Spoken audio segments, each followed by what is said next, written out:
Today, the Dow dropped more than 22%, almost double the rate of the Black Monday that signaled the beginning of the crash of 1929.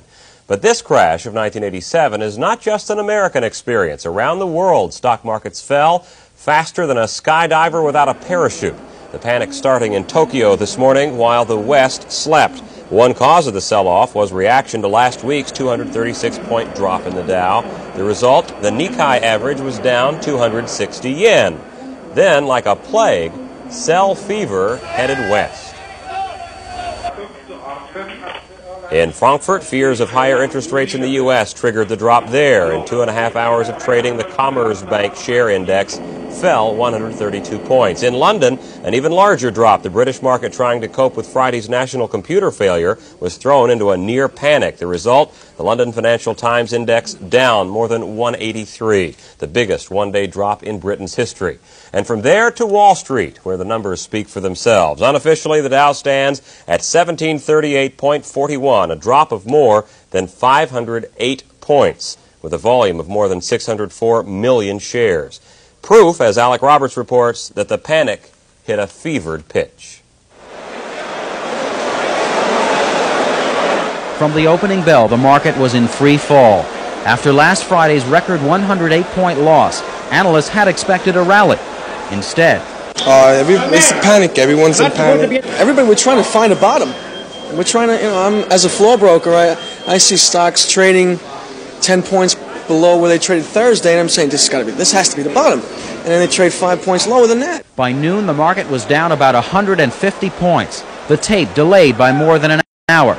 But it only got worse as trading brokers struggled to cope with a blizzard of sell orders. To New Mexico, we have some work here to do.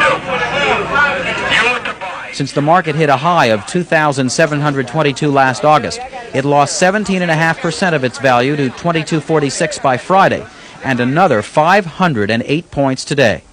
More and more analysts believe that the bear market is here to stay. It's not that the economic news is so much worse. In fact, some indicators are showing unexpected strength. It's the psychology that's changed. While for 5 years investors have looked at the economy as a glass that is half full, now they're seeing it as half empty. Reasons for the decline have been floating around for months. An accident waiting to happen, according to one analyst. Renewed inflation fears with the decline in the dollar, rising interest rates, and huge budget and foreign trade deficits, a nation living for too long beyond its means. The results of the decline will hit millions of people in their investments, pension plans, their mutual funds, and eventually every segment of the economy. Higher interest rates, for example, will hurt the housing market.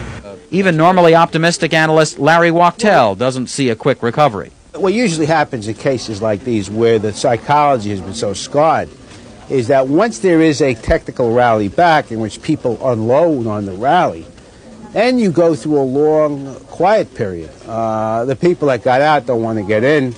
The people that wanted to get in aren't sure about whether they want to get in now. And so you go through a long, quiet convalescence period. President Reagan, however, was more optimistic.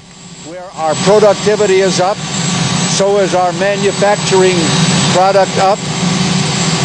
There is no runaway inflation as there has been in the past.